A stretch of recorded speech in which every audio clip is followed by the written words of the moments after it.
primitives, I just want to sketch a highly simplified computation flow. And so since the topic of today is differentiation, I'm starting with a very simple script that does differentiation. So essentially you define a very simple model, and then you call the Jackson grad instruction on this function.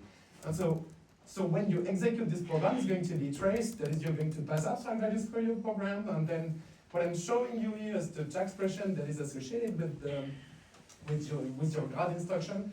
And what you can see display is just what are the primitives that the forward pass and backward pass are made up of. So this is what I have highlighted in red. And once you then you execute this stream of instructions, and each of these instructions are you're going to fetch pre-compiled kernels that are going to be compiled through XLA and LLVM until reaching machine level instruction. And so why am I talking about all of this? Because there are some key features of digital design and computation that you can clearly see here. First, from the hardware viewpoint, differentiation happens in software. It just happens when you trace your script. And the hardware doesn't see it. It doesn't see the full picture. It doesn't care whether you do a forward pass and a backward pass. The hardware just sees a string of primitive instructions, conditional and control instructions. And generally speaking, transistor physics are just completely abstracted away into implementing, those primitive functions as Boolean functions, right? And for most ML researchers and engineers, when they design algorithms, they don't really have to care about the underlying transistor physics, pretty much like when you're driving a car, you need to know how it's working, And if you care at all about hardware, you only care about data movement, compute and memory efficiency, but hardly more than that, right? And also an interesting idea is that ML research has been historically biased by the compute primitives which were available. And it's no chance that there's been so much progress on feed-forward architectures. It's just because we are able to massively accelerate vector matrix multiplication. So what is I don't know what's see, that's what digital computing does. Look under the table, so often the table falls out.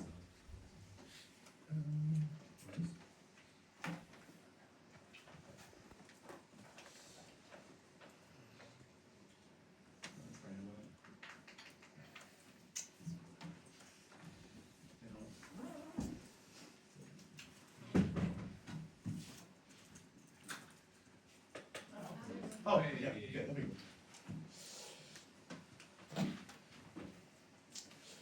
Okay, so what I want to hammer home is, what is the line between digital and so-called physical computation? And this leads to the necessity of defining, kind of a overarching goal of physical computing, and there could be many proposals, and I think this is the best one.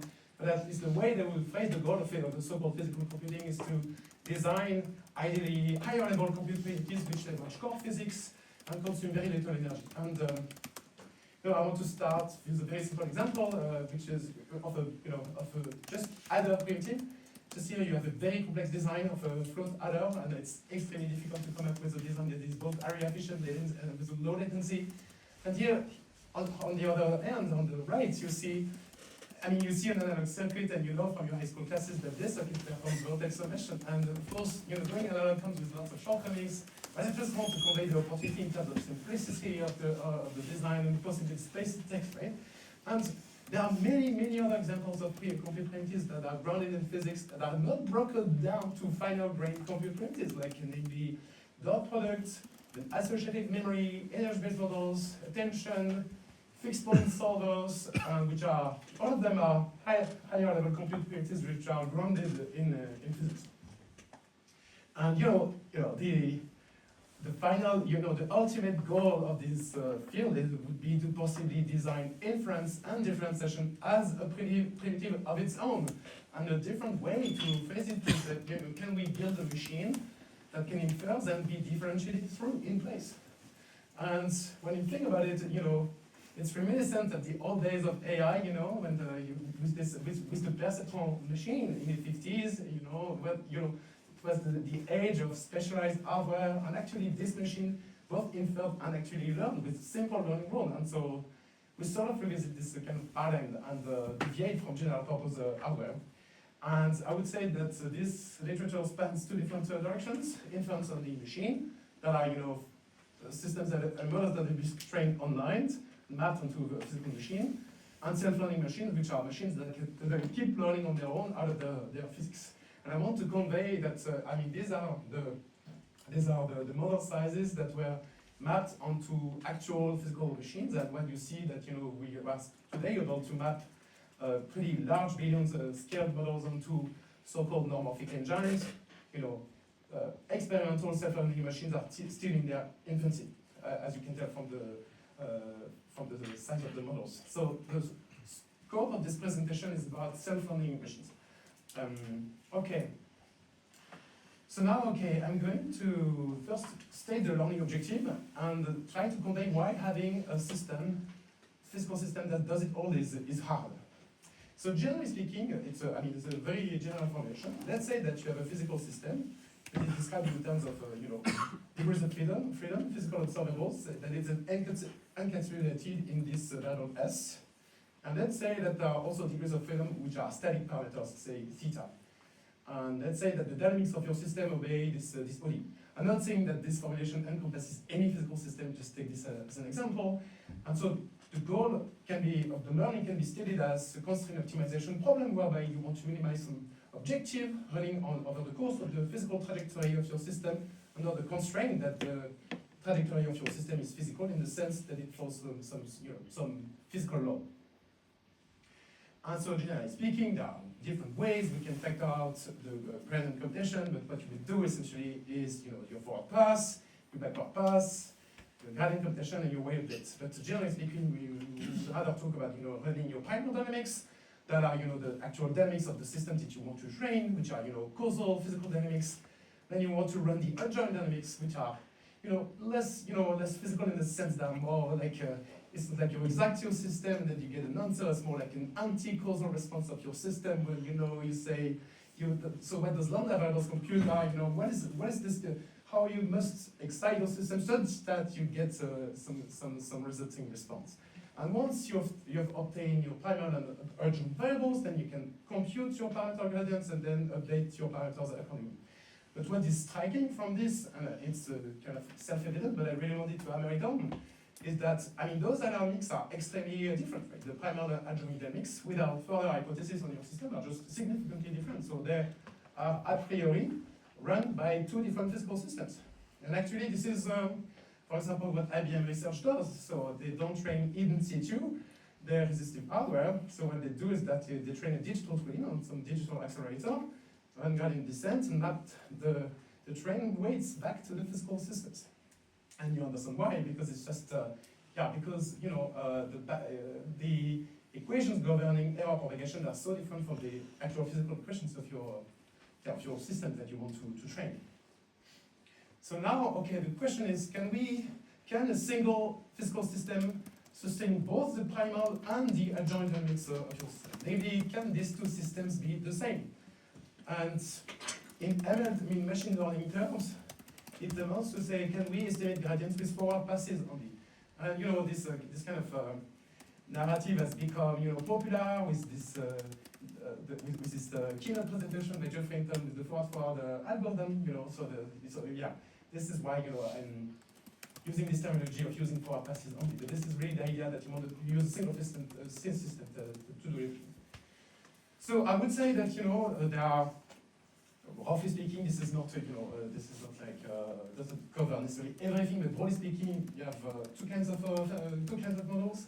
Physical models that are described in equilibrium condition, typically physical systems that dissipate energy and settle to some equilibrium, and you have and you may also decide to describe some physical system by their dynamics, and depending on which category of model you fall in, you may either, if you want to come up with a physical learning algorithm, you may end up emulating either implicit differentiation or emulating some sensitivity method. What I call the sensitivity method is namely backpropagation through time, so backbound differentiation or forward differentiation, or you may know recurrent real-time learning, for example. And in between, you have some heuristics. And what I mean by heuristics are, these are, simple algorithms that are amenable to hardware, which are not necessarily theoretically grounded, but that may do well enough on the use cases that you consider. And I think I want to say that there are lots of these algorithms that emulate implicit differentiation. There are very little, in my eyes, algorithms that emulate sensitivity methods. And I'm going to briefly talk about physical implementations of implicit differentiation, mention main algorithmic baselines. So the most simple algorithmic baseline is that, say you consider a system that's equal to equilibrium, that is described by this implicit equation here. So here, your physical observable S is implicitly determined by this equilibrium condition. So what you could do is just to stochastically wiggle your weights, and just let your system to relax to equilibrium again. And if you read out the two different equilibrium value of your observables, then you can actually compute an unbiased estimate of your gradient with this nice difference-based formula. This is called zeroth order optimization. And also, instead of wiggling stochastically the weight, you can also wiggle the neurons instead. And you can also use this formula. So it's nice because those algorithms yield unbiased estimates of your gradients, but however, they have a very high variance due to the use of stochastic perturbations. So therefore, these techniques are limited to either small enough models or pre-trained models.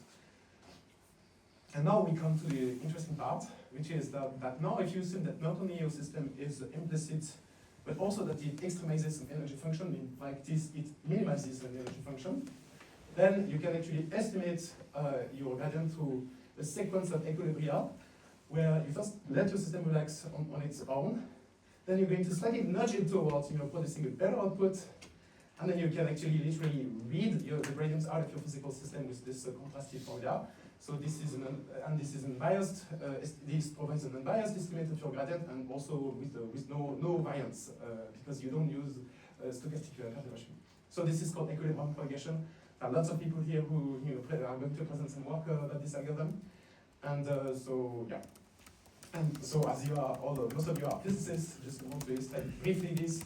So this morning, Mark Misling talked about resistive nets, and the idea here is that the energy function in this case is the co-content of your circuit, that is the power that is dissipated by your circuit, and the steady state of your circuit is that dissipates the least amount of power. And so here the learnable parameters are the conductances of your resistors, weighing your voltage nodes. And so here the procedure would amount just to have some input voltages, let your system relax to equilibrium, then send this error signal at the very end of the network, just essentially pulling your system towards producing better outputs. And then this formula here tells you how you should adjust the conductance value, connecting node I with node J, using essentially the square difference of the voltage differences at these two different phases. And so recently, I'm very excited about this work that came out in August 2025. It's a scattering backward work, which actually generalizes this idea to beyond energy-based models, namely to process-symmetric systems. And I'm really excited about this work. So now, okay, the central question of this talk is: can these techniques be extended out of equilibrium? Because that would enable to extend the applicability of different-based training techniques to other kinds of tasks, sequential tasks, but also because simulating equilibrium is computationally hard. And so, okay, now I want to mention Hamilton and Nico backdrop from Florian and Victor, which is absolutely great paper.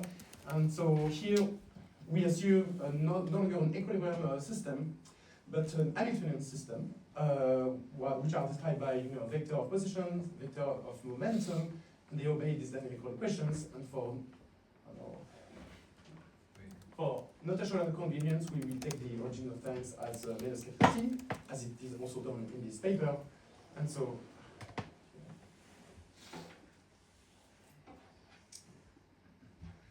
think it's really maybe the cable under the.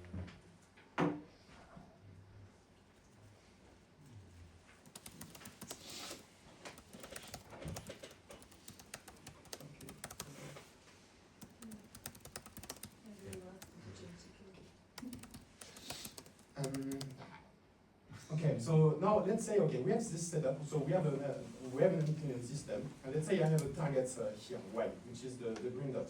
So I want to learn the initial condition on my system, and I consider for simplicity that my system is just a single Hamiltonian, a single particle, even with this Hamiltonian. I want to learn initial conditions such that when I throw this particle, it gets as close as possible to y. So essentially, I want to do gradient descent over the initial conditions of my system. So at first, I have an initial guess, but I'm not going to hit the target. So before talking about the learning procedure itself, you must know that if you just simply flip the momentum of your system, and assuming that your Hamiltonian is invariant upon reversing the momentum of your system, then your system is just going to travel backward in time. And it's called reversal invariance.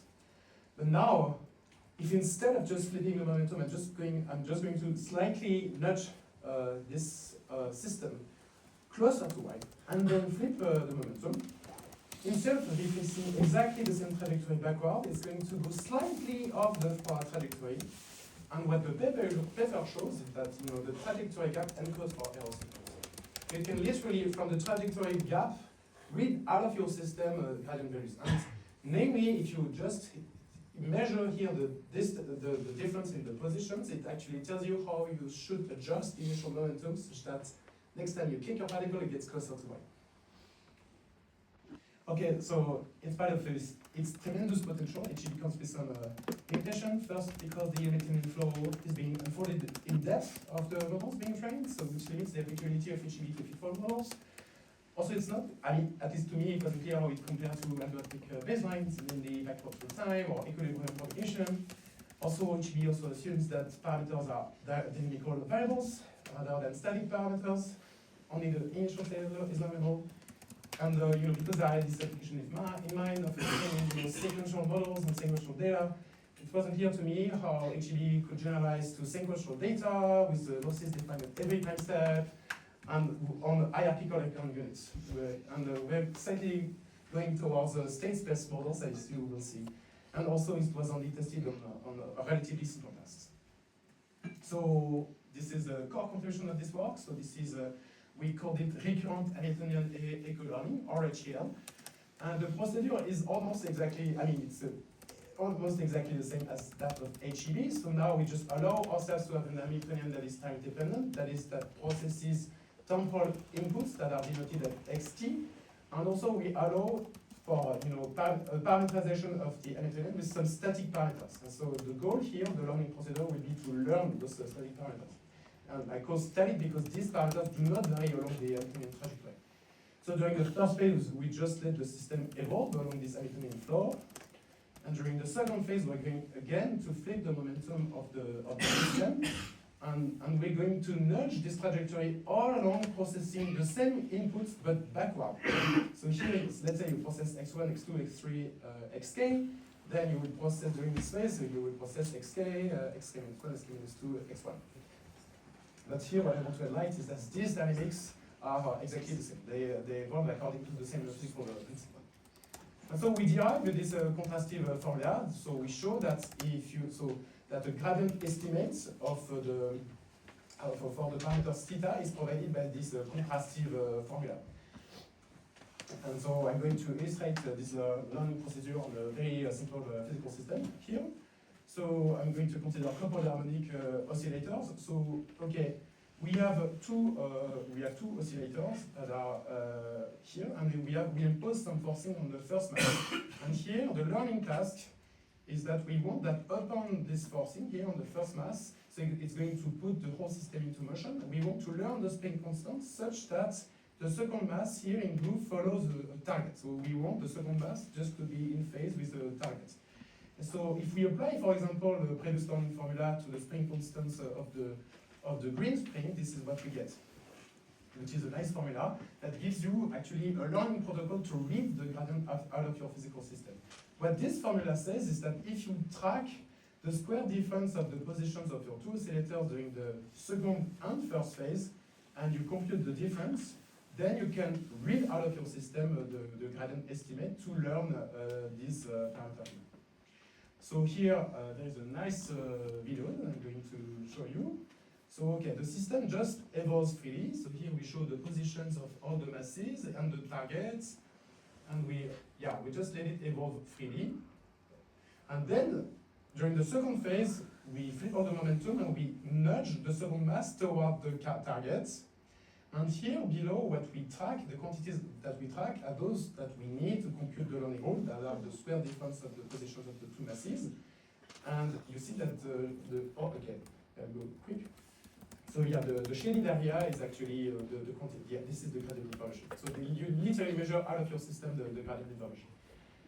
So we applied RHEL to Hamiltonian state space models. So state space models are stacks of recurrent units that are tied with feedforward connections. Each of these recurrent units are Hamiltonian.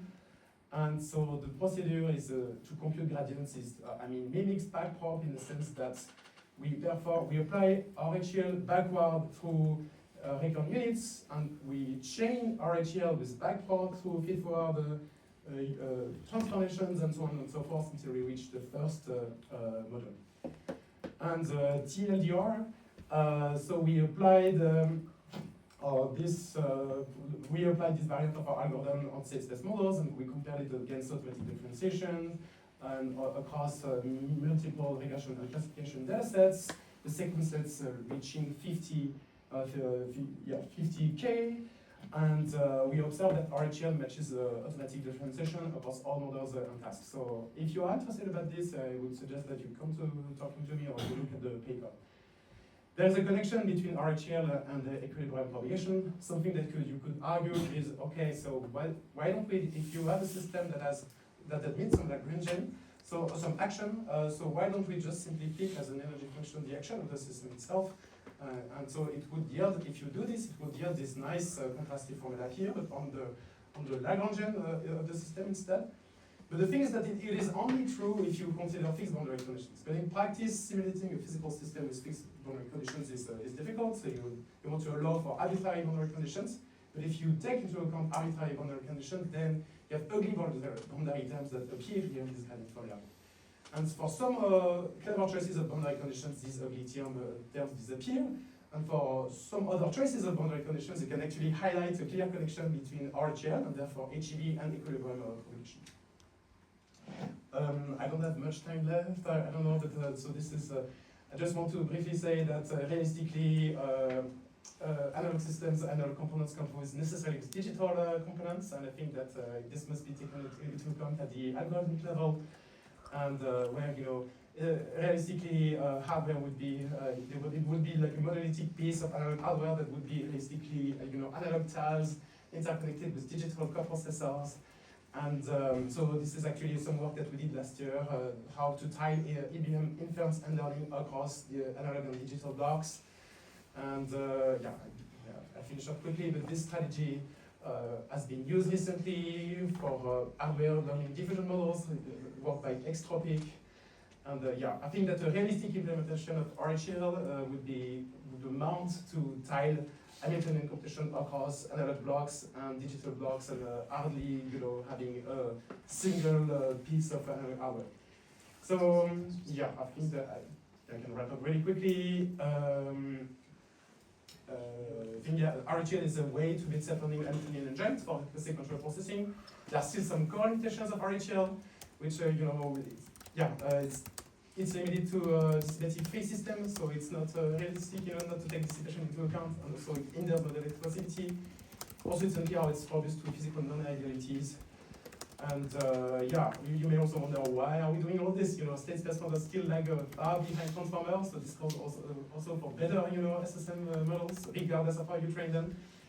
And I think that the next challenge of this field is to build physical algorithms for different models. So I'm really excited to see people working on this. Sorry to be late, and thank you very much.